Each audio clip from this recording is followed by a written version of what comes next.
everyone who's here today and who got up a little earlier to come and hear what I have to say. I'm really excited about any opportunity I have to share my experience and my enthusiasm of community organizing. Today we're talking about equality, and I'm going to be asking you to do something. I'd like you to open your minds and your hearts and to extend a hand in the name of this value that I think it's fair to say we all share. A value, a goal, a dream, equality. And I want to ask you to adopt the motto of living stage. So when I was a kid, instead of going to sports camp, I did improvisational theater in the summer. And our motto was all power to the imagination. So I'd like to ask you to put aside your preconceptions and so on, and certainly your cell phones, and really think about exercising your imagination as you listen to what I have to say. I'm also going to ask you today to embrace a new definition of leadership as I invite you into my world, the world of community organizing. It's a world where your willingness to take responsibility can lead you into a new role, and that is the role of change maker, no matter what it is that you do in life. So a key question that we ask as organizers is, how can we use our resources to shift power so that we can win the change that we want? And I think it's probably fair to say that every person in this room can think of a situation of inequality that causes them to feel frustrated or angry. And I'm going to be asking you to reflect today on something you can do to change that situation. So please keep that in mind as you listen to what I have to say about organizing. So as we organize, what we try to do is build our own capacity to win more over time. Since power is a kind of a relationship, what we need to do is ask a few questions to figure out where the power lies and how we can get some of that power to achieve change. So the questions are, what do we want? Who has the resources for that change that we're seeking? What do those people want? And what resources do we have that they want or need so that we can have some leverage over them? And I think one of the best examples for me to look at with you to illustrate this is the Montgomery bus boycott that happened way back in the middle of the last century. This, of course, was a really important chapter in the US civil rights movement, and it began when Rosa Parks, who was an African American, refused to give up her seat on the bus in Montgomery, Alabama, to a white person. So the organizers in this case, what did they want? They wanted to put an end to racial segregation in public transit, which was legal at the time in the state of Alabama. So the resources to create the change that they wanted to achieve racial justice, the resources were in the hands of the National Bus Company that was enforcing the rule, and you could also say it was the whole state of Alabama that had these discriminatory laws on the book that made it legal for this behavior to take place. And so what did the bus company want, and what did the state of Alabama want? Well, 75% of the bus riders were African Americans. So of course the bus company wanted to keep receiving income and revenue from these riders. And as time went on, the boycott extended. It lasted a whole year, and there were a number of nonviolent protests. So the state of Alabama wanted to restore order because there was disorder in the city. And so what the African Americans riding the buses realized was that they actually had the power to change their behavior, and in so doing, to deny the bus company, the people with the power, the income that they needed to stay in business. And they were going to do this until the bus company stopped practicing segregation. So what did they do? They used their own resources. They biked, they walked, they organized carpools, and instead of supporting the bus company that was discriminating against them. And so they were right. This was their theory of change. After a year of the boycott and the protests, which by the way were led by a young Reverend Martin Luther King Jr., who happened to be there in Montgomery, Alabama, they achieved victory. And victory was that a federal court ruled that that law in Alabama was unconstitutional and the buses were desegregated. So this is a really important and inspirational victory for racial justice in the civil rights movement that, of course, continues today in the United States. And, of course, Reverend King went on to lead the civil rights movement nationally, and he then built capacity in an untold number of organizers. So now that I've given you an illustration of exactly what community organizing is, that is shifting the power and finding the resources to achieve the change that you need or want, I want to turn to this new definition of leadership that I think might change your lives. So, this is how we define leadership in community organizing. So, leadership is accepting responsibility for enabling others to achieve shared purpose in the face of uncertainty. So I'd like to ask you to consider that for a minute. Think about what your definition of leadership was before you came into this room today, and then try and square it with what I'm telling you here. Now, this definition comes from Marshall Gans, who's a very important person in my life, a mentor and a teacher, and he is a theorist of community organizing. And clearly, the revolutionary idea underlying this conception of leadership is that every single one of us has the capacity to be a leader as a community organizer. All we have to do is be willing to take responsibility. The responsibility is there, and what we need to do is make a choice. The choice that we make once we connect with our deepest values, and I would argue that it is the value of equality that brings us here today.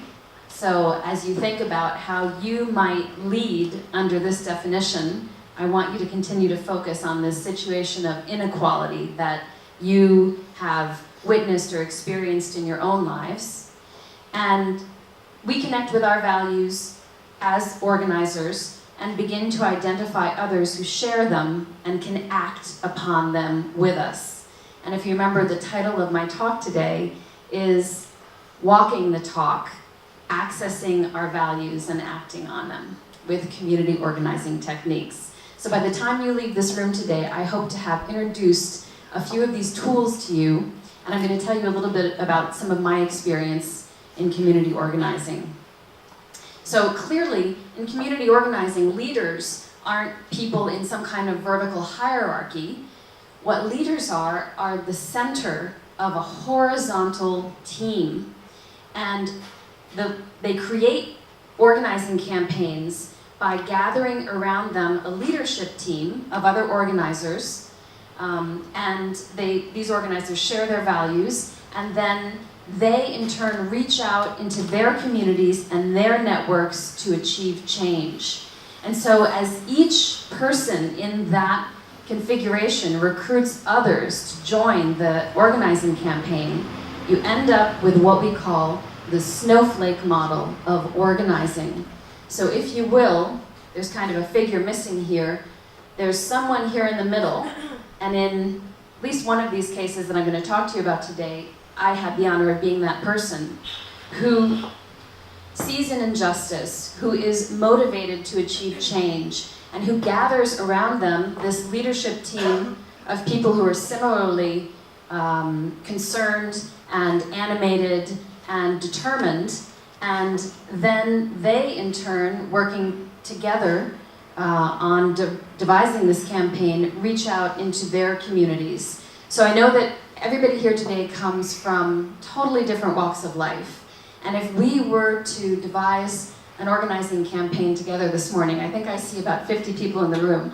Wow, we would certainly have a big reach. So now I would like to get personal and tell you a bit about my work as an organizer. and I'm going to show you a picture from my personal archive. Okay, this makes me smile. These are just a few of the hundreds of volunteers that it was my privilege to work with in Southwest Florida in 2008 to win the presidency for Barack Obama. And it was communities like these that united around their common ideals, and I would say that these were certainly equality, unity over division, fairness, and reform to win the two elections, 2008 and 2012. This coalition was formed by a majority of young people and women and minorities, especially African Americans and Hispanics. And these millions of disparate individuals came together and identified with Barack Obama as soon as they got to know him. So in community organizing, it's by telling your own story in an intentional way that you can inspire other people to take action. What Obama did was he wrote an autobiography at a very young age where we learned about his work as a community organizer in one of the poorest neighborhoods of Chicago. He worked on training people for work, for jobs. He worked on helping tenants to organize, to get their rights recognized, and on registering voters, people who had been taken off the rolls or who had never registered to vote. So what I found most inspirational, however, about Barack Obama's story was his search for identity. He has a very complex web of racial and cultural affiliations in his family. And there was one really, really crucial detail of his biography that I shared. And it's that I also did not grow up with my father in my life. So I had heard a thing or two about my father, and I had always been impressed that as a former Marine, he had led anti-war protests at Berkeley in the 1960s during the Vietnam War. I think this might have been in the back of my mind when I answered my call to action that I felt as an organizer back in 2007. It became really important to me as an American citizen to try to find a way to bring an end to the illegal war in Iraq. So it was unbearable to me that in 4 years' time, more than 100,000 Iraqis and more than 10,000 Americans had died in that war. And Barack Obama was the national political figure who had spoken out against that war. And so I knew that if I could help get him elected, then I could be a part of putting an end to that war, and that I could help tip the scales back in the direction of racial equality, gender equality, marriage equality, income equality in the US political system. And maybe some of that explains why I quit my job, sold my car, and went back to the States and worked on that campaign. So when I look at the two successful Obama campaigns for the presidency, I see them as community organizing projects that were on the scale of the entire country. And in fact, these campaigns were designed incorporating just these community organizing theories of Marshall Gans, the mentor that I told you about, who came up with that definition of leadership that I find so inspiring. So what happened? Citizens were given the techniques of community organizing and the tools and training that they needed. They got it through people like me who worked in the field as organizers, and they could use these techniques as well as these robust social media platforms that started to appear, and they were able to inform and empower and reach out into their own communities and work together to elect President Obama. They then empowered him, in turn, to solve the problems facing the community. Pretty surprising number, 20 million people. 20 million people took time from work and study to volunteer for that 2008 campaign. And they created neighborhood teams, and there were millions of people who contributed small amounts of money. So this showed the power of crowdsourcing and crowdfunding. right? In terms of using resources in a new way. So I would argue that this is a really precious heritage. This is experience that millions of volunteers have, starting back in 2007, 2008, that builds on the nonviolent protest experience of hundreds of thousands of people, such as the people who organized and carried out the bus boycott, and who carried the civil rights movement forward, the civil rights movement that continues today. The truth is that it's never ending. Whether we're talking about women's rights, whether we're talking about achieving racial justice, the rights of people with disabilities, about LGBTQI rights, about our common search for equality. And I feel that we just get to play a small role in this movement, in this struggle, while we're here, and that is a privilege. So here we are in 2017, if I fast forward, and we have these experiences of using community organizing tools to address injustice by creating this diverse community around a goal and empowering them to act. Now, clearly today, we have seen a pendulum swing away from these progressive policies in the United States. But nevertheless, I am inspired personally by Martin Luther King's comment, which has often been quoted by Barack Obama, that the arc of the moral universe is long, but it bends towards justice. And I, in fact, speak to you today against a backdrop of growing resistance to regressive policies that would increase inequality. And this brings me to the most recent campaign that I worked on, that Othman mentioned, which was organizing Women's March Global. And speaking of technology, here's something that we take for granted, but that I remember was rather new when we were organizing back in 2008 online, when we were organizing events in the Obama campaign. So over the past 9 years, we've seen just the exponential growth of social media and networks and mobile technology. And what you're looking at here is a Google map with pin drops from the eve of the global women's marches. So this was January 20th. And you have pin drops on all of the women's marches around the world. Of course, this was a day, a 24-hour period when millions of people joined together to stand up for their common values of women's rights as human rights, and for equality, for diversity, for inclusion, and for a focus on the climate. So how did the global marches come about? Well, together with 7 other women around the world, as I struggled to overcome what was frankly nausea when the election results came out of the US on November 9th, I immediately recognized that there was a global dimension to the women's marches. So on November 12th, we formed a remote team around the world, and we began the online organizing of the global marches.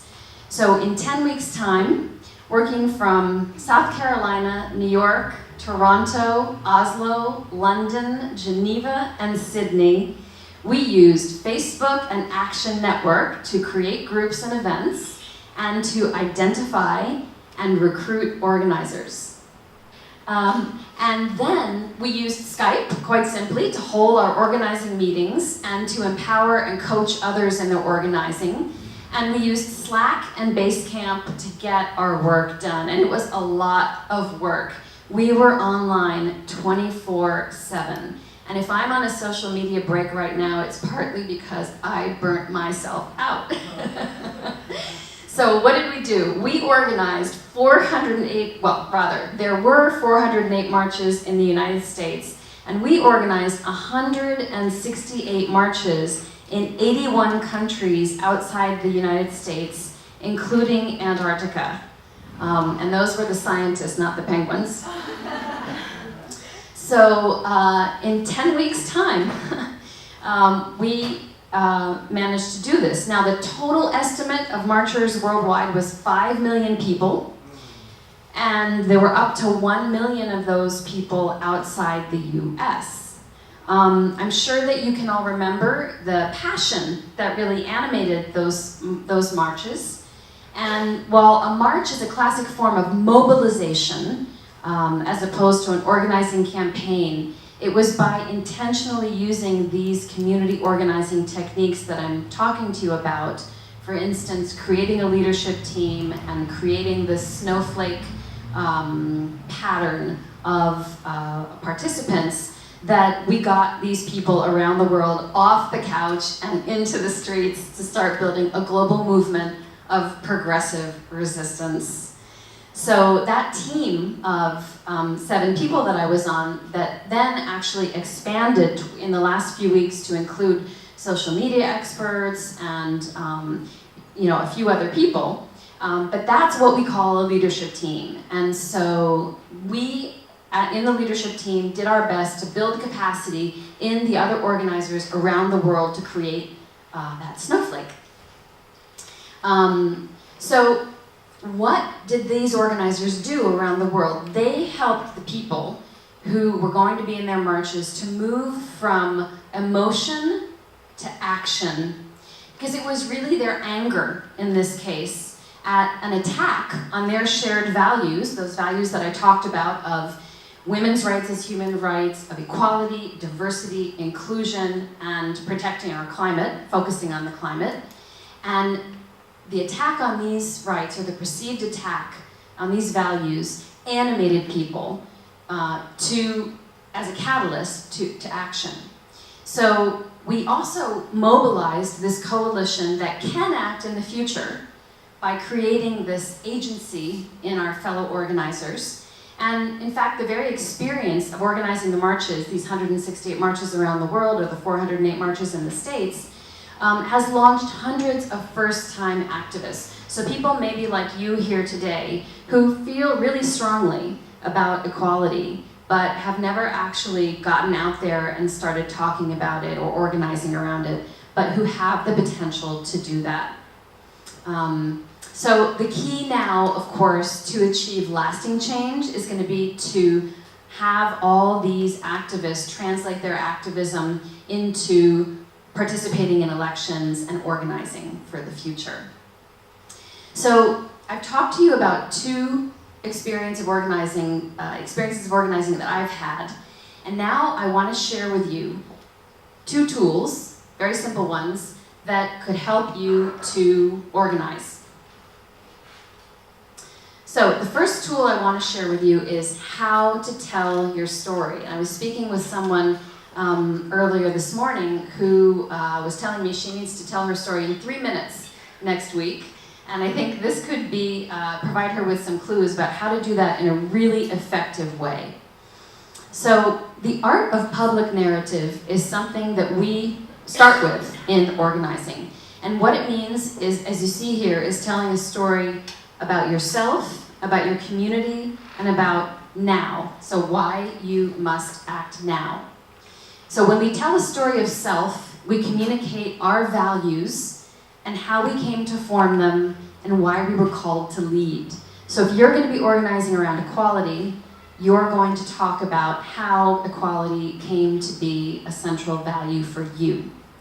In the story of us, we talk about our bonds to our community, and it's a community that we choose to unite with in solidarity. So after we figure out what it is that animates us and what change we want to seek, we need to figure out who are our allies, who can join us in that fight. And that's our story of us.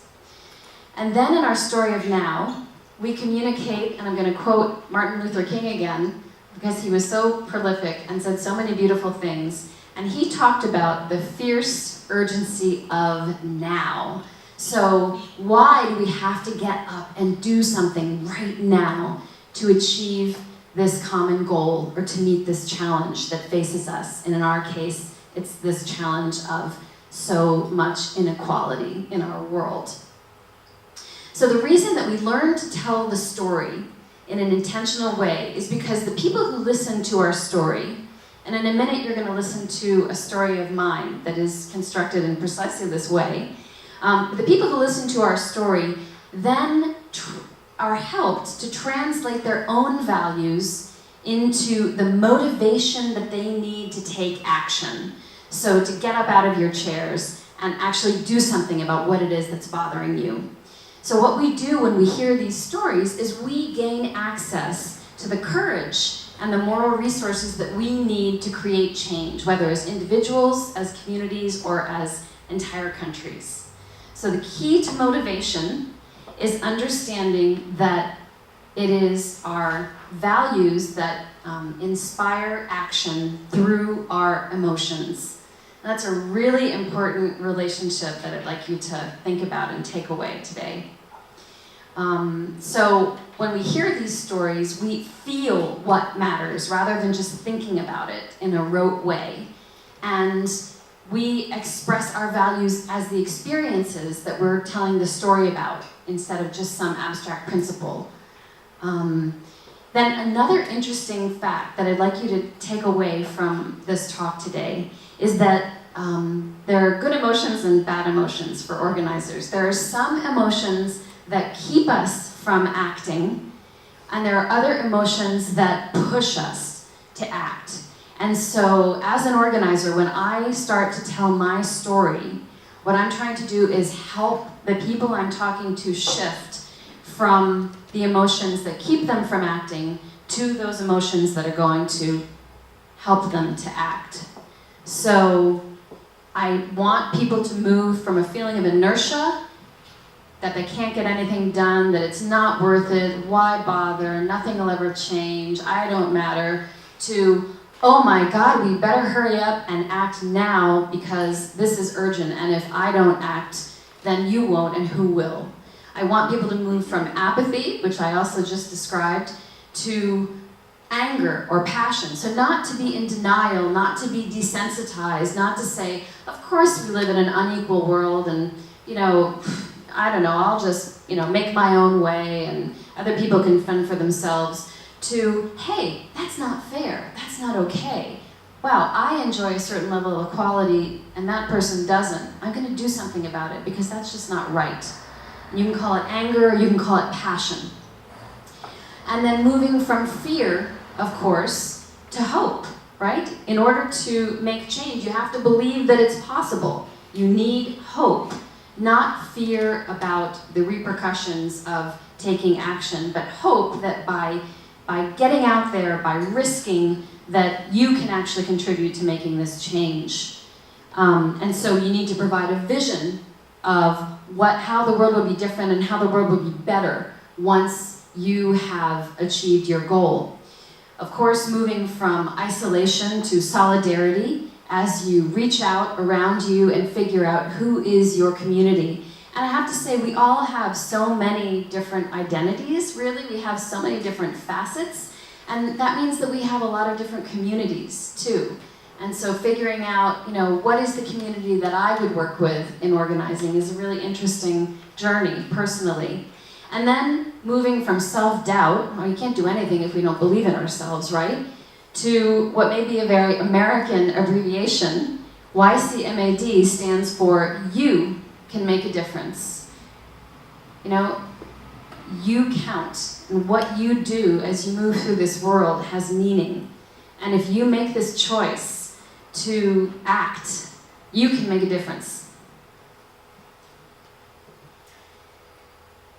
So, now that you know the how and why of stories in community organizing, why we tell these stories, I actually sat down and drew up a list of questions that I thought anybody who is inspired by what I'm saying this morning could sit down and answer to start to think about what an organizing campaign or action would look like in your life if you wanted to reach out and address a situation of inequality that you have experienced or that you have witnessed. Unfortunately, we don't have time to actually go through this exercise right now, but I hope that you will have a thought, give some thought to how you would answer these questions. Because if you do, then you will have the building blocks to start to write your own story of self, us, and now to communicate to others in a future campaign or action that you take. Now, in the interest of time, I'm going to very briefly go over one other tool that I have for you, and it also involves a list, but it's a much shorter list. And it's a tool that you can use in organizing, but that you can also use just in your daily lives. And it's about building relationships. So, as I told you when I talked about the snowflake model, what we're trying to do as organizers is constantly to be identifying and recruiting and developing leadership in other people to build our campaigns. And so we're trying to help to build resources in other people. And this involves reaching out to a lot of other people as we build community and expand this circle.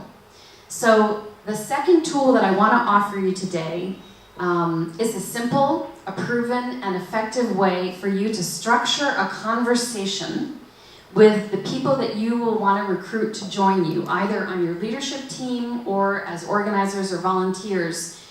And the goal here is to arrive at getting a commitment from the person that you're talking to.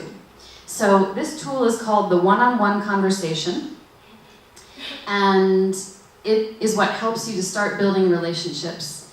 The ideal length of this conversation is 30 minutes, and I don't know how many times I have, had this list on my palm or on my phone as I've gone through a conversation, and the person I was talking to had no idea, but I was actually structuring our conversation because rather than just exchanging our points of view, I really wanted to have an intentional discussion to figure out, how we could cooperate together to do something meaningful. So just briefly, the stages of this conversation are getting the attention of your interlocutor by talking about what our interest is and taking some time to get to know each other. And then moving on to, okay, what is the interest of this conversation? Why have I asked to meet with you today? What am I doing? What role do I think you might be able to play in offering me advice or in participating in what I'm doing or organizing? And then most of the conversation is an exploration. It's getting to know the other person. And there, what you're doing is asking questions, of that person, so you get to know more about their values and their interests and their resources. How could they participate or contribute? And then you exchange ideas, insights, and create a foundation for how you could cooperate together. And very important, at the end, what you're looking for is a commitment. And it could be as simple as a commitment to meet again or to talk again sometime, or actually to help in some way what you're doing or to participate in it. So I challenge you to write down these 5 words, and in your working life or in your personal life or whatever area you choose, try and structure a conversation and see if it isn't more meaningful. So the one-on-one, I think, is obviously a tool we use in community organizing, but it's really transferable to a lot of other things. So I'm going to end this talk this morning and look forward to your questions by talking to you about another campaign that I have organized, and it is a deeply personal story. It is work that I began in Moscow in 2012 when I was living there. And before I describe the project to you, I need to go back in time pretty far, almost 20 years, to 1998. I was here in Geneva, and I got a phone call from St. Petersburg, Russia, with really shocking news for me personally. My best friend in Russia, Olga, had woken up that morning paralyzed from the neck down. And she had been taken to the hospital, and her life was in danger. That was what I knew. Naturally, my first thought was, okay, what can I do? What can I do for my friend? I felt totally helpless. As soon as I could, I went to see Olga, and it was incredibly difficult. I remember she was still paralyzed from the neck down. She was lying in bed. Her mother was spooning soup to her. and I just broke down. You know, I cried. It was a really difficult situation. The doctors had no idea what had caused this, and all that mattered was obviously that she get better. So thank God, over the next few months, the paralysis left her upper body, but soon I learned that she would survive and she would be in a wheelchair for the rest of her life.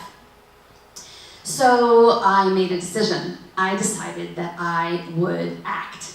I decided that I would trade places with Olga. And so what I mean is that I decided to do everything that I possibly could to help her, because I knew that if she were in my position, she would do the same thing for me.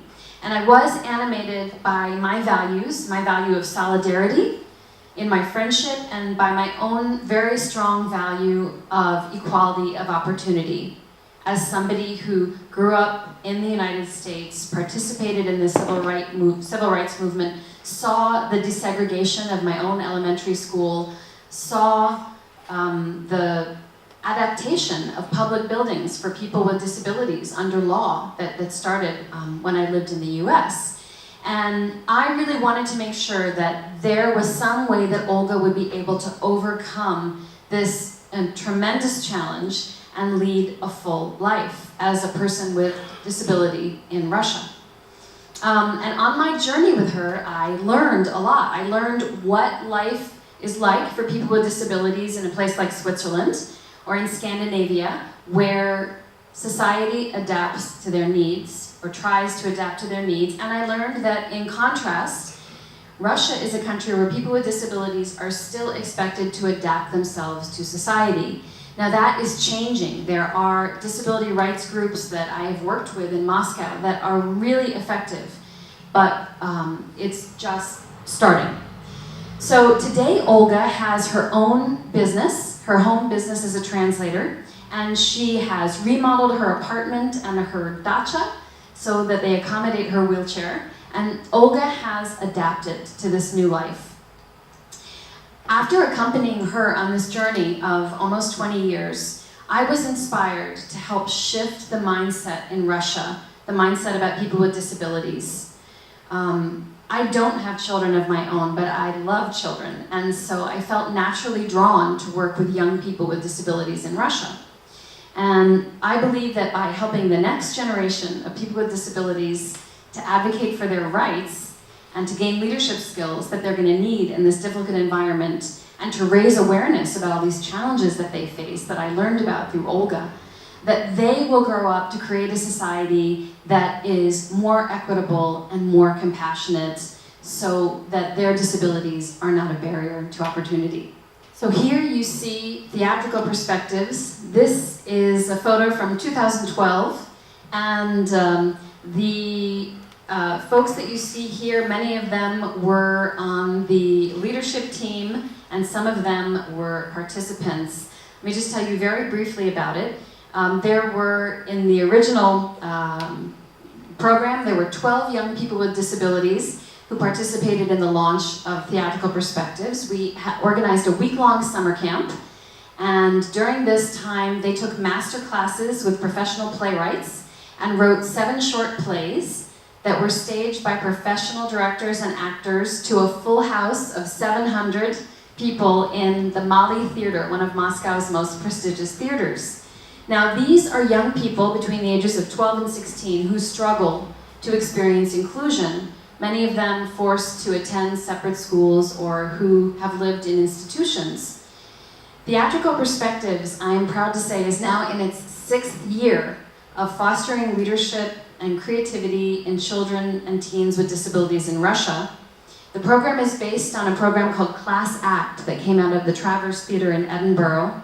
And it is through playwriting that these young people find their artistic voices, and they broadcast their ideas and dreams to a wide audience. And as they do this, they experience inclusion. In the past 6 years, there have been 9 performances of Theatrical Perspectives with more than 50 different plays written by these young people, different young people each year, seen by more than 3,000 spectators in 7 different Moscow theaters, involving the work of 30 young playwrights, more than 100 actors, and 20 directors. And some of these alumni from the first program that you see here are now serving as mentors for younger participants. They've given TEDx talks, appeared on national television shows, which is a very big deal for people with disabilities to appear on Russian TV as role models. And some of them are now studying theater and literature at Russian universities. So now I've come to the end of my talk, and I'm looking forward to your questions. You know what community organizing is. You have examples of how it's done, and you have a few tools to get yourself started. So my question for you is, what change will you create? My question for you is, how will your leadership help us to achieve greater equality in our world?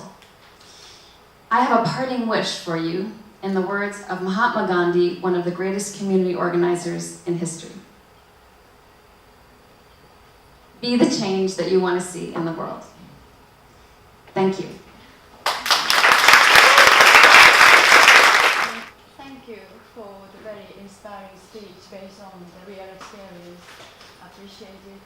My question is, what is the quality you may look for when you want to identify the leadership members for your project?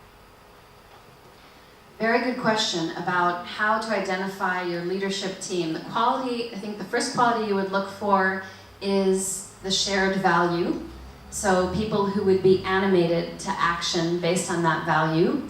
The second, I would say, is a sense of initiative. For some of you, that might be entrepreneurship, but someone who is going to be able to walk the talk. Someone who is so deeply animated by the shared value that you know that you will be able to count on them in order to tap into their network and reach out into their community. And of course, one way for you to figure that out is to have that one-on-one talk with them. Can I ask if you have any, or what causes you have, or movements you have coming up next? So what are your, what are you trying to change next? Okay, what's next? I think one of the most exciting things about life as an organizer is you're never quite sure what's next, but there are so many possibilities. I continue to be active with the disability rights community in Moscow, and there is a project that I hope to be working on that will provide online courses in community organizing in Russia. So that's something that I'm looking at right now. You can tell that I'm a political animal. You know that I'm an American, and the moments around which to organize in the future in that context will be the 2018 and 2020 elections. So I'm also looking forward to doing some coaching and community organizing to help candidates. When you showed the map, with all the women's march all over the world, I was a bit astonished to see there were no march in Arabic countries, from Morocco, to Saudi Arabia, and I was just wondering, didn't find any leader there, or it's not their business? So, interesting question about the geographical distribution of the women's marches. If I'm not mistaken, there was a march in Jordan. It might not have been identified on that map. And since there were 168 marches, I can't tell you right now exactly where there were in other parts of the Middle East. But I can say that we recognized that there was an imbalance geographically, and we did our best towards the end of those 10 weeks to partner with NGOs in the areas where we saw the imbalance and to bring people out. And so that was effective in Africa and in Asia. And basically, I will get back to you on what other areas in the Middle East marches took place in, but certainly the organizing context could certainly have been more complex in some of those places where perhaps women's rights are more I'm thinking of Saudi Arabia, for instance, where women's rights are a really contentious theme. Hi, thank you so much for your talk. So you are involved in so many different kinds of social movements, lots of different values. And I know that one of the greatest things about the Women's March was that it wasn't only just about gender equality, it was also about race and all these things. So my question to you is, how and when do you decide when to combine or to separate the different social movements, and when or how do you make it into one or to separate them? So that's a great question about how you focus as an organizer. And it brings to mind this word that is very important right now, in social movements in the United States, certainly, which is intersectionality. And that, in brief, is the place where I would say different kinds of discrimination intersect. And so there are many facets to the experience of discrimination, and there are really compelling needs to address all of those facets. So the Women's March took intersectionality on board, as you say. I personally came to it, like I told you that I came to the Obama campaign through wanting to end the war. So it was as a pacifist that I came to that campaign, but obviously there were a lot of other values that I was animated by that campaign addressed. I came to Women's March out of a need to strike out in action and make my voice heard in the face of something that seemed like it was overwhelmingly challenging and negative and scary. And it was a really emotional impulse to do something and to do it now and to prove that no, these are not my values that are represented by the person who was elected, and change is possible, and take a look at how strong we are. So it was really about rallying that strength, and it was no coincidence that the Women's March took place the day after the inauguration in the United States. So I look forward to talking to all of you in 2018 and in 2020 about the millions of people who rallied and who then started to participate and as activists and as organizers and as candidates and achieve change. Thank you.